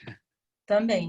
Só para dar um relato, a gente está recebendo de volta a família Ciraldo, né? O Enzo e a Nina voltaram dos Estados Unidos. E eles estavam no Brasil para visitar a família, não voltariam para a escola agora, só voltariam em fevereiro de 2021, foram surpreendidos com tudo isso. E a Renata resolveu, então, cancelar a matrícula e voltar para o Brasil. Então, ela estava me contando, a escola já avisou que ninguém vai ficar reprovado, o ano deles termina em julho, né? O ano termina no meio. Eles estão com os laptops deles aqui da escola, os Chromebooks, eles estão estudando aqui, ela está no 8º, ele está no 9º, sem nenhuma quebra de continuidade. E se ela quisesse terminar o ano letivo aqui, a escola disponibilizou isso. Então, eles já estavam muito mais preparados, como você disse. Só para complementar o que você está colocando, o currículo, né, internacional, o que eles fizeram agora? Eles estão antecipando, inclusive, eles vão concluir um pouquinho antes. Então, eles já estão tendo aula aos sábados, e aí eles flexibilizaram. Então, leitura, enfim, mais voltado para as questões culturais, para contar lá o compromisso da carga horária. Então, eles vão finalizar um pouquinho antes. E é isso, não parou, entendeu? Hoje eles já têm possibilidade até, em alguns locais no Brasil, de ir até a escola. Em Curitiba é assim. O ISI hoje admite que as crianças estejam lá de forma muito estruturada, você tem que marcar horário, tem a questão dos protocolos que devem seguir, já mudaram as configurações das salas, mantendo a medida de distanciamento social, enfim. Pode frequentar a biblioteca, pode fazer as reservas de livros. Então, estou sentindo uma falta imensa da minha escola, hoje eu vou passar o dia lá.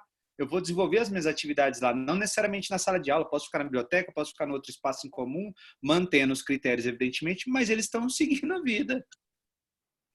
Então, assim, são modelos que nós precisamos aprofundar um pouco mais para estruturar o nosso pensamento, para melhorar o nosso debate, entendeu? E propor, né? A gente está vendo os impactos positivos também, mesmo diante dessa crise, dessa guerra, das oportunidades que nós estamos tendo hoje. Ô, Andrei, só aproveitando isso, eu escrevi ali e eu reforço. Eu acho que o momento que está sendo dado para nós, enquanto instituição, para refletir, para debater, para ler, discutir, e pensar, isso aqui funciona para a nossa instituição? Isso aqui se aplica? Esse é um modelo bacana? De qual perspectiva? E eu gosto muito quando você fala, André, assim, sair do achismo. É leitura, ter embasamento, vir para o discurso estudado. Isso. É o momento que a gente tem também para estudar nós, para reforçar. As editoras estão mandando material para a gente estudar, a gente está podendo comprar livro e a gente está podendo se apropriar. O que é esse tal de ensino híbrido? O que é metodologia ativa? Que escola é essa que é a escola do século XXI? O que tanto se fala aí? Eu acho que esse tipo de ação como a de hoje, para mim, foi assim fantástico. Não sei vocês, gente, mas eu estou me sentindo assim muito feliz. Eu fecho o meu dia de hoje com chave de ouro. Parabéns pela iniciativa. Quero que tenhamos mais e mais encontros. Acho que à medida que a gente for trabalhando, as pessoas vão se colocando. Estou vendo as pessoas aos poucos se colocando, seja pelo chat, seja ao vivo, trazendo as suas contribuições, as suas ideias. É momento de questionamento. A gente não tem resposta para tudo, a gente está construindo. E construção pressupõe que cada um vai poder botar o seu tijolinho ali com aquela sua ideia. E as dúvidas têm que aparecer, têm que surgir para que a gente possa sair e dizer, poxa, tem que pesquisar isso. Poxa, preciso estudar mais sobre isso. Isso não ficou claro para mim. Para que quando a gente volte entendendo o que de fato a gente vai fazer nesse novo cenário que vai estar posto. Porque a gente tem um cenário hoje, mas a gente vai ter um outro cenário na volta. E aí a gente tem que estar pronto para esse turbilhão de coisas que vão surgindo diariamente. Precisamos estar prontos para não estarmos prontos. Isso, Márcia! Gente, amei estar aqui hoje. Eu gosto muito. Obrigado, viu, professora Cláudia, aí, por sua contribuição. Eu gosto muito, assim, da desconstrução para a construção, sabe? Eu não costumo entrar em projetos com modelos prontos, não. Apesar de ter vivido já intensamente projetos bastante relevantes no Brasil e até fora, desculpa aí, sem menor pretensão, acho que o importante disso tudo é basicamente o seguinte, né? A nossa discussão agora tem sido assim, acaba comitê de crise, saímos da crise. A crise é política, sanitária e econômica. Nós precisamos desconstruir isso e começar a falar agora dos cenários futuros. Portanto, vamos subir a régua, melhorar nosso network, saber, assim, convidar pessoas, especialistas para o debate, né? E ter desprendimento, assim, não adianta eu, com minhas experiências, achar que está tudo muito coberto, está tudo muito bem encaminhado. Muito pelo contrário, a nossa maior riqueza são as nossas diferenças, né? Está lá a professora Michele com uma baita de um projeto super encaminhado, super engajado, com musculatura para as questões de inovação. Por outro lado, nós temos abismo, nós temos várias organizações dentro de uma só. Quando eu começo a andar na escola Carolina Patrícia, a impressão que eu tenho, se eu tirasse ali a a chancela da marca, que é linda e maravilhosa, eu entraria em escolas diferentes. Verdade. E talvez a gente chegue à conclusão de que elas são diferentes mesmo. Talvez aquela ali seja ambiental, talvez essa aqui seja cultural, talvez aquela talvez tenha que ser assim. Lógica. Mas... Por que não? Por que não? Claro. Então, assim, acho que o embate é rico, as discussões são ricas, né? E nós precisamos dar encaminhamento para isso. A gente precisa dar um formato para isso, né? A minha proposta tem sido muito nesse sentido. Nós já ultrapassamos uma relação super bacana, que é, o atendimento emergencial está aí, já estamos com as famílias. E agora? O que é que tem para hoje, né? Eu acho que a gente precisa concentrar energia nesse bate-papo, sim. E aí, professora Márcia, acho que nosso compromisso é também buscar profissionais que estejam mais ligados lá nas séries iniciais. Talvez o que nós tenhamos feito até agora não tenha sido suficiente, e não vai ser mesmo, entendeu? A gente tem que ter essa disciplina. Nós temos outros encontros, tá? É um compromisso nosso. Teremos aí agendas voltadas para a questão de diagnóstico e avaliação. Vocês tanto falaram. Nós vamos trazer 2 profissionais para falar sobre isso. Um é o Vinícius, né? Que já é parceiro nosso lá, né, professora Sara? Não sei se a Sara está aí ainda. Está ali, da Evolucional. Vinícius, na próxima semana, traremos também o Rodrigo Cardo Magno, que é de comunicação e marketing, para falar de captação, retenção e principalmente evasão. Nós precisamos dar trato para esses alunos que descolaram. Descolaram por quê? Por conta da solução que nós temos hoje pedagógica, por conta da solução tecnológica, ou porque estão impactados financeiramente? Independente disso, ele tem que continuar dentro do nosso ecossistema. Nós precisamos trabalhar isso, né? Então, a gente vai fazer essa discussão e faremos também uma do case de sucesso da Escola Internacional, do ISI, o pessoal de Curitiba, para debater também como é que é o comportamento da escola, como é que eles estão vivendo a crise, quais são os insights, vamos falar também de avaliação, enfim, é um momento para vocês explorarem. Talvez a gente não consiga observar todos os temas sensíveis, e a gente precisa receber esse feedback de vocês para buscar essas interações, tá ok? O Myron não vai conseguir voltar, a internet dele não... Não, por um lado, eu estou até aqui avaliando isso, né? Por um lado, foi ótimo ele não ter conseguido voltar, porque eu acho que as pessoas colocaram mais à vontade, né? Porque estamos dentro de um ambiente onde as pessoas se conhecem, se sentiram à vontade para se colocar, porque às vezes, assim, a gente expor a nossa... Não é uma questão de expor, né, a nossa escola, porque tudo hoje em dia é compartilhado, mas eu acho que quando a presença dele aqui, às vezes, faz com que algumas pessoas fiquem mais tímidas para se colocar. Eu acho que a gente precisa de encontros nossos.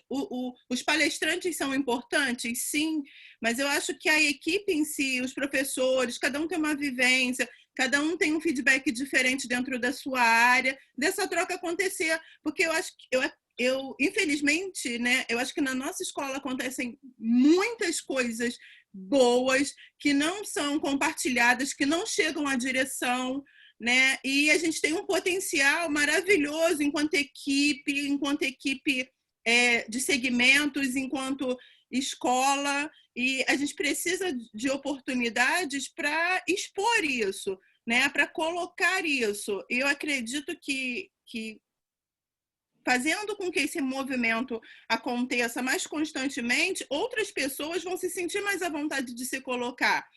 Né? Eu boto a minha cara mesmo, às vezes eu sou criticada, também não me incomodo com isso, porque crítica traz evolução, mas eu acredito que as pessoas precisam se colocar, porque não adianta a gente contestar, reclamar depois do que já aconteceu. Então, o momento é assim, eu acredito, eu não falei que a escola está totalmente preparada tecnologicamente, né? Acho que as pessoas entenderam de uma maneira errada. Eu só discordei em partes da sua fala quando você falou daquela questão, né, que é a escola, em relação à construção desse conhecimento tecnológico, desse letramento digital, porque o nosso trabalho, infelizmente... Quem falou foi o Myron. O nosso trabalho, infelizmente, assim, eu me coloco, acho que a Virgínia concorda comigo, pena que o Messias não está aqui. Infelizmente, eu acho que o trabalho da equipe de tecnologia não é visto na escola como poderia. Eu acho que as professoras do ensino fundamental 1, que acompanham as aulas, e do infantil, têm essa noção. Mas a escola como um todo não tem a noção do trabalho que é desenvolvido de tecnologia dentro da escola. né? Então, a gente tem um... Não sei se a Virgínia concorda. Você concorda, amiga, comigo? Eu acho que é uma oportunidade da gente mostrar o que os nossos alunos sabem nesse departamento. É certo de que 90% do que eles sabem, eles aprenderam na escola, não tenham dúvida disso. A gente tem uma realidade distinta aí daqueles alunos que chegam lá com dificuldade mais à frente, que é o segmento que eu estou agora, porque são alunos que não tiveram educação tecnológica enquanto informática ou digital no primeiro segmento, porque ficaram restritos à parte de robótica, então eles chegam ao segundo segmento com uma defasagem muito grande. Mas aqueles alunos que sempre tiveram a educação tecnológica enquanto digital, eles chegam ao ensino fundamental 2 com conhecimento amplo, eles fazem debate, eles estão de acordo com a atualidade, eles fazem trocas muito ricas, tá? Se eu estou defendendo a minha bandeira assim, eu acho que a gente tem que, que trabalhar dentro, explorar um pouco o que é trabalhado e o que é bom na escola, e o que vocês vão ver, vocês vão ter oportunidade de ver o quanto eles são produtivos, e se vocês tiverem uma oportunidade de troca a nível de fóruns, enfim, o quanto eles estão antenados com tudo isso que acontece no meio virtual e digital. Em relação às seguranças de redes também, tá? Professora, que bom que você está compartilhando tudo isso, te agradeço.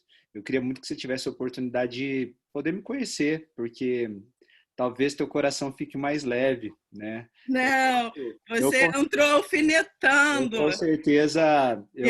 A nossa escola eu construo pontes, eu não, muito pelo contrário, eu tenho meu coração muito tranquilo, muito conciliador, não sou do conflito, mas assim, também não sou dono da verdade. Eu olho com muita humildade, vejo um colégio, uma escola, um projeto com muita riqueza e muito potencial. Não é à toa que eu estou inserido aí e tenho feito um esforço tremendo com vocês para a gente passar juntos, né? E eu queria realmente que você pudesse conhecer um pouquinho da minha história, um pouquinho daquilo que eu tenho trabalhado, porque talvez você fique mais leve também comigo. Não, eu acho que a gente pode se conhecer e até enriquecer. Eu perdi alguma coisa aqui, foi isso? Eu magoei a senhora, porque assim, de forma alguma eu coloquei a questão do letramento, sequer eu citei. O que eu falei é o que eu falo a todo instante, da nossa cultura Carolina Patrícia, de 40 anos, que eu acho que a gente tem que colocar em evidência realmente inovação, tecnologia. Eu concordo absurdamente. O trabalho feito com o Gui, que já é um grande passo, e eu colaboro com esse processo. Então, assim, nós vamos ter a oportunidade de falar em outros contextos, em outras linhas, e você vai poder perceber que eu estou aqui para ajudar, não vou atrapalhar, não. Pode ter certeza. Não, eu também. Tá tranquilo. Gente, assim, foi muito bacana realmente. Eu acho que a gente tem evoluído muito, né? Com certeza teremos outros momentos. Essa é uma agenda que inicialmente ela ficaria num contexto de comitê e aí, viu, professor, eu fiz a provocação de estender porque eu penso que a gente tem que ampliar o debate, ampliar a discussão das oportunidades e do momento. Então, assim, já me comprometo aqui para que a gente tenha outras agendas. Eu acho que é muito bacana vocês poderem compartilhar com as lideranças aquilo que é sensível, aquilo que vocês entendem por demanda, para a gente poder, para que nós possamos organizar outros encontros como esse. Quem sabe um desses, como a professora falou, somente nosso grupo,